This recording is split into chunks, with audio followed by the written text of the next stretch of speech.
and welcome to this video. After a long time of no Q&A videos, I have decided to do one today. I have a couple of questions from you, so thank you so much to people who sent questions in, and yeah, I hope to make Q&As a much more regular thing. I've done a few, but each time I wanted to do more, but then just didn't for some reason. I don't know, just didn't get round to it, I guess. But it's kind of a nice opportunity for me to talk to you guys, and I find it interesting hearing the questions you have and the thoughts that come up while you watch content on my YouTube channel. So without much further ado, let's get straight into it. First question, what is your vocal range? Okay, I'll tell you where the lowest I've sung and the highest I've sung has been. So the highest I've sung before has been a top F. However, I don't always warm up to a top F every day, just because if I feel groggy one day, that's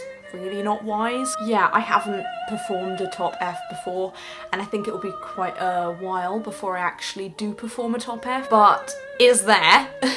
My highest that I've performed has been a top E flat, I think. My lowest note, I would say, is the F below middle C. However, this is in my range, but it's not really something I'd perform per se. The lowest I would perform is probably a G or an A. I think Susanna in The Marriage of Figaro goes down to a G, but that's literally very occasional. I think it happens only once or twice, or it might be an A, I can't remember. I recently did a bit of a jokey short, I don't know if you saw it, but in that one I made a joke about how the day after going out, I know there's something wrong with my voice when I can sing really, really, really low, because being a soprano, that's just not something that's usually accessible to me. What is the most exciting thing about being a musician? This is gonna sound really cliche, but just meeting new people. There are so many interesting people in the music scene. Also with classical music and with any other genre, everyone comes from different backgrounds. For instance, some people grew up doing classical music from a very young age. Some people I know have started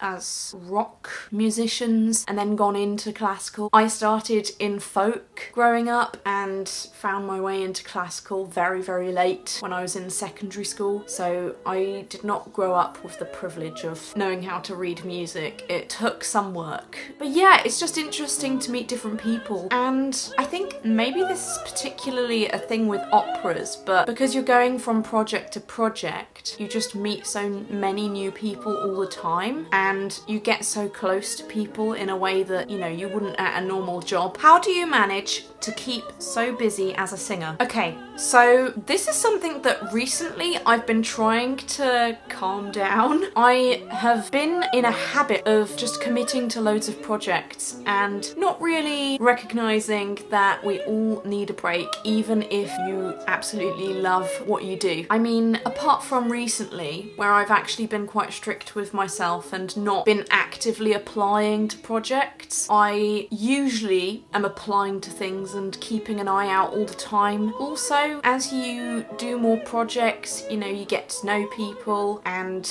you might get asked back to things. And of course, there's the obvious thing that having started a YouTube channel, even if I'm in a period where I'm not so busy, I can always decide to just do my own recording project and record something for the sake of putting it up on the internet for you lovely people to watch and enjoy. What does your practice routine look like? So recently I feel kind of refined my practice routine quite a lot. I used to just do an hour's straight practice without any breaks, but I was noticing that I had really bad muscle memory issues. I was tensing all the time. I'd start the warm-up okay, and then as the hour went along, I'd just stiffen and stiffen, and I just wasn't being very self-aware. So recently I've been incorporating break system where I'll have probably about 3 breaks during my practice routine. Each break will be 10 minutes. It means that my practice takes a bit longer because you've got to take into account the breaks. But I find that as a singer, it's really valuable to actually reset, and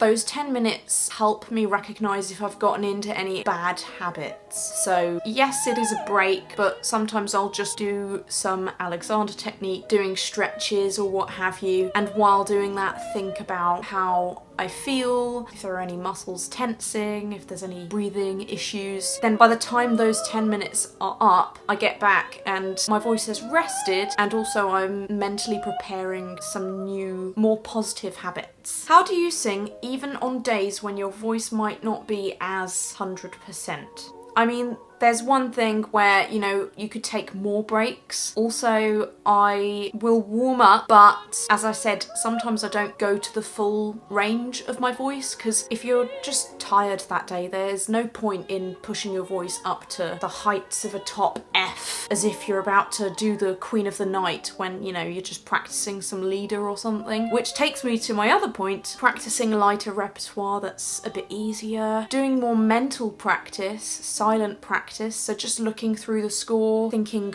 where am I going to breathe? How am I going to act the text out? Things like that. So just sort of taking it more easy. You could always shorten your practice as well. How do you seek out new opportunities while having a busy performance schedule? So this is kind of similar to the question we had before, but it's got that aspect of time management as well. So I'd say while I'm in a busy period of performances, I'll just take a few minutes each day to check certain sites to see what opportunities there are out there. Also, as I said, solo performing and recording projects. I used to organise quite a few concerts myself, but I haven't done that recently just because I've been quite busy. A lot of the time these days, I think, especially for operas, application processes are mainly through online emails, and you just have to send a video recording of yourself. Do presentation and looks still matter in classical music like it does in pop? That is a really good question, and to be honest, I think it does, whether that's for the better or for the worse. I mean, it's kind of a shame, but there have been certain competitions recently where they'll put a panel in front of the singer so that the judges don't see who's performing and they just judge the voice, which I think is really cool. Are you a perfectionist? Sometimes I feel I should be more of one, but sometimes I feel that I am one. It just depends on the day. Everyone has negative self-talk, and I think it's very hard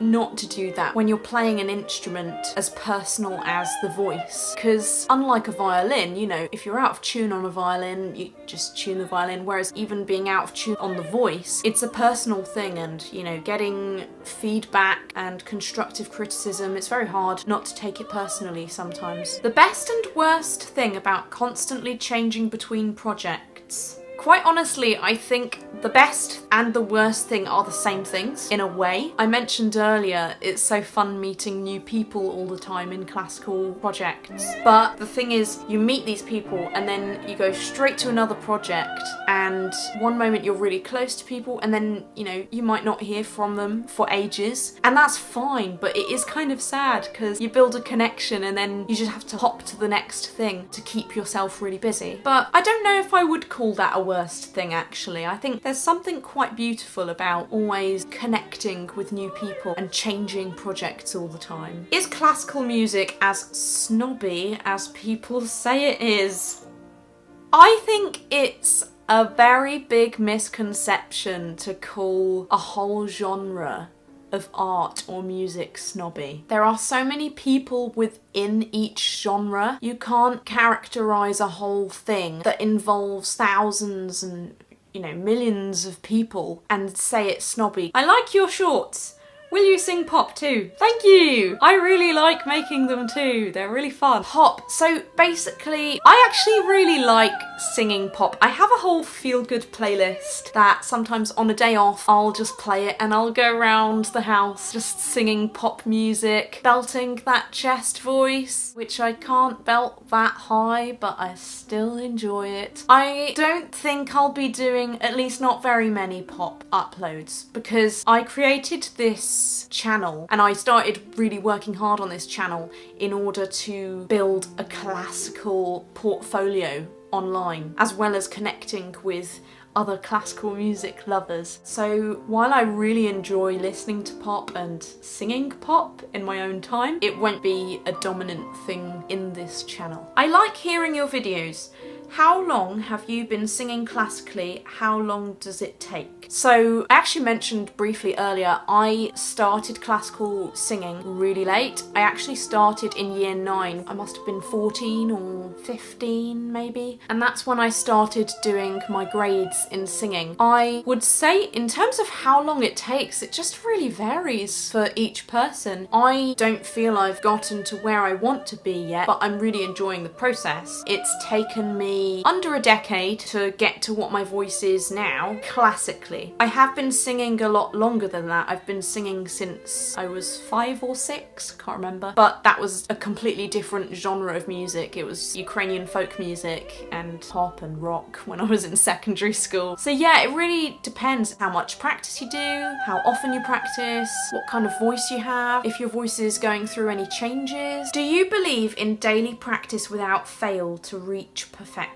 So I don't think perfection can be reached. I think that's the beautiful thing about singing. In terms of improvement, I think actually daily practice isn't something you should stick to without fail, because say you've got a cold. When we have a cold, our vocal cords are swollen, and when we make a sound with our voice, our vocal cords come together. But when our vocal cords are swollen, they come together, but they're not fully meeting in the way they usually would because of the swelling. So it's quite damaging to use your voice actually when you have a cold, up to a certain extent. So I try not to practice when I have a cold unless I absolutely really have to, and it's something I cannot avoid, and I have something I really have to prepare for that's imminent. So the most effective thing really to do is just rest the voice. Sometimes if you're even groggy, sometimes I'll miss a day. If I want a rest day and I'm just not feeling mentally up to it to sing that day, that's totally fine, you know? I think rests are very important to any kind of musician, and I think daily practice is important, but sometimes you do have to give it a miss as well. Is it difficult listening back to your recordings? Yes.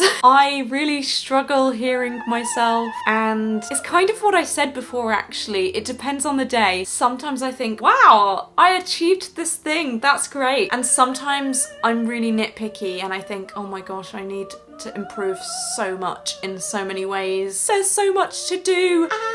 But on the whole, it is really rewarding. And last but definitely not least, what do you think about usually non-classical genres or artists who, based on their training or skills and appreciation for classical music, bring such pieces to audiences that may not expect it, but in the end show it's great, we like it? Yeah, I think it's really great when pop or other genre artists give a try at classical music to bring it to a new audience. I honestly think classical music is for everyone. I think a lot of people think that it's quite elitist, but in the 21st century in particular, I think this is really changing. And even things like children doing graded exams in piano and flute and what have you, it is really accessible. And I know so many people who in the end haven't even become classical musicians but did lessons at school on classical piano or violin. And I think it's really cool when classical music gets merged into other genres as well. When I was at school,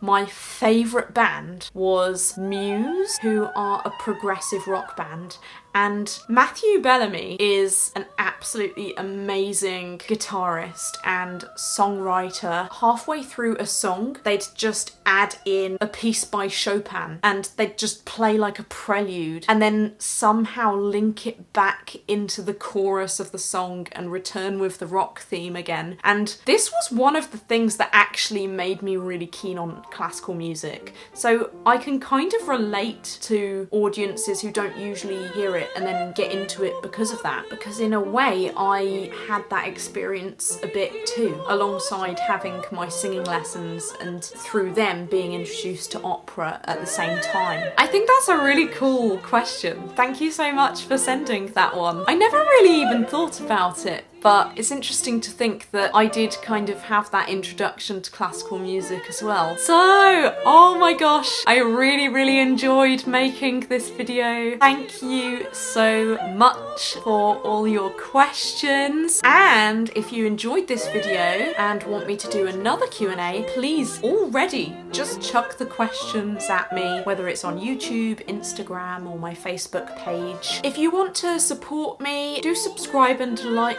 this YouTube channel. And if you want to support me a little bit more, you can become a patron on my Patreon for as little as £3 per month for extra behind the scenes exclusive content and even singing advice if you go for certain tiers. Thank you so much, and I will see you next time. Goodbye!